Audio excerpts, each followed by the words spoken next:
Hi అండి, welcome back to our channel Ashritha Telugu vlogs. నేను మీ మాధవిని.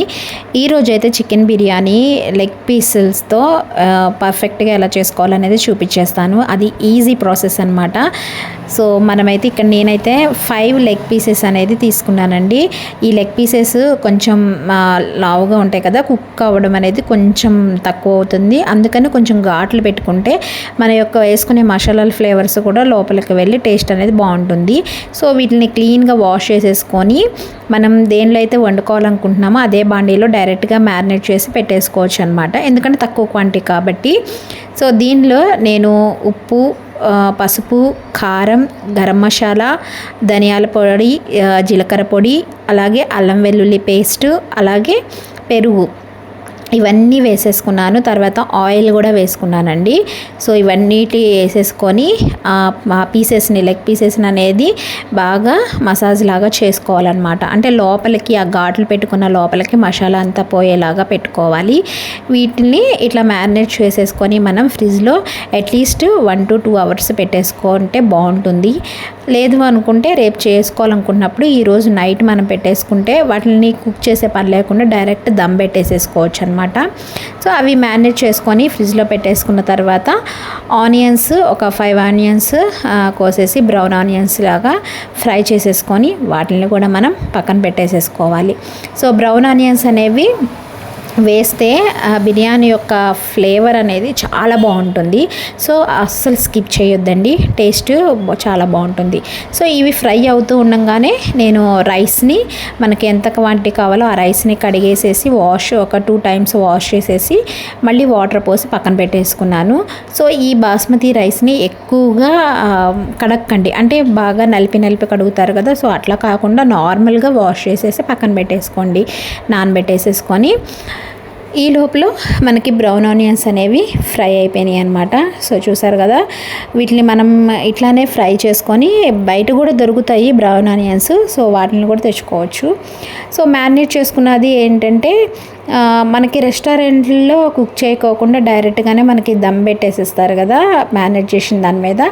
So ఇంట్లో మనం కొంచెం కుక్ చేసుకుంటే బాగుంటుంది, చాలా సాఫ్ట్గా అయిపోతాయి కాబట్టి ఒక 5 minutesలోనే కుక్ అయిపోతాయి అన్నమాట. సో ఇక్కడ మ్యారినేట్ చేసేది దాన్ని లెగ్ పీసులని స్టవ్ మీద పెట్టేసేసుకొని ఇక్కడ నేను వాటర్ని ప్రిపేర్ చేసుకున్నాను అనమాట రైస్ ఉడికించుకోవడానికి.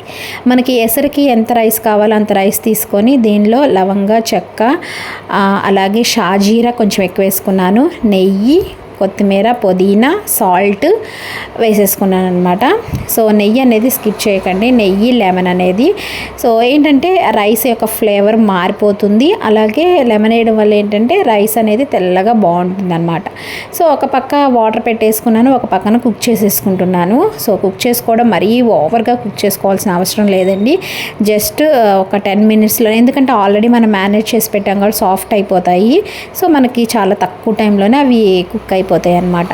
సో అవి కుక్ అయిన తర్వాత వాటిని పక్కన పెట్టేసేసుకొని ఈ రైస్ వాటర్లో వేసేసుకొని రైస్ని కూడా మనం ఉడికించేసుకోవాలి.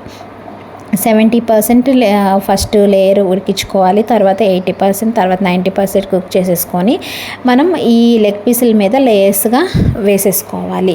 సో రైస్ని ఎక్కువగా కుక్ చేయకండి. మీకు కుక్ చేయడం అనేది పర్ఫెక్ట్గా 70%, 80% అనేది మీకు తెలియకపోతే సో దాన్ని ఒక లిమిట్ వరకు, మీకు కావాల్సిన లిమిట్ వరకు, అంటే ఎంత కావాలి అనేది అంతవరకు కుక్ చేసుకొని అది రైస్ని దించేసేసి మొత్తం వడగట్టేసేసి దాన్ని లేయర్స్గా వేసుకోండి. అది ఇంకా బెటర్ ఆప్షన్ అనమాట. సో ఎందుకంటే కొంతమంది కొత్తగా చేసే వాళ్ళకి 50%, 60% అనేది తెలియదు. సో అందుకని రైస్ అనేది మెత్తగా అయిపోతుంది.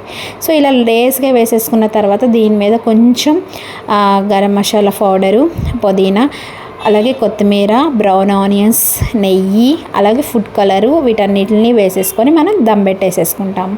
సో వీటిల్లో మీరు రైస్ని ఉడికించుకునే దాన్ని బట్టి మీకు బిర్యానీ రైస్ పర్ఫెక్ట్గా కుక్ అవుతుందా లేదా అనేది తెలుస్తుంది అనమాట. సో వీటిల్ని దమ్ పెట్టేసుకోవడానికి మనం డైరెక్ట్గా స్టవ్ మీద పెట్టేసేసుకుంటే మనకి అడుగునున్న మసాలా అనేది మాడిపోతుంది, ఎందుకంటే మనం అవి మళ్ళీ తిప్పం కదా. సో అందుకని ఇట్లా అట్ల ప్యాన్ అనేది ఏదన్నా దోశ ప్యాన్ అనేది పాతది ఉంటే దాని మీద ఇలా దమ్ పెట్టేసుకొని హెవీ వెయిట్ ఉన్నది ఏదన్నా పెట్టేసేసేయండి. దీన్ని సిమ్లో ఆల్రెడీ కుక్ అయిపోయింది కాబట్టి సిమ్లో ఒక 15 to 20 minutes అలా వదిలేసేసి అది కుక్ అయిన తర్వాత స్టవ్ ఆపేసి మళ్ళీ ఒక 15 minutes తర్వాత ఓపెన్ చేయండి. సో మనకి వేడి చికెన్ దమ్ బిర్యానీ అనేది తయారైపోతుంది. సో నా వీడియో మీకు నచ్చితే లైక్ చేయండి, షేర్ చేయండి అండ్ ప్లీజ్ సబ్స్క్రైబ్ చేసుకోవడం మాత్రం మర్చిపోకండి.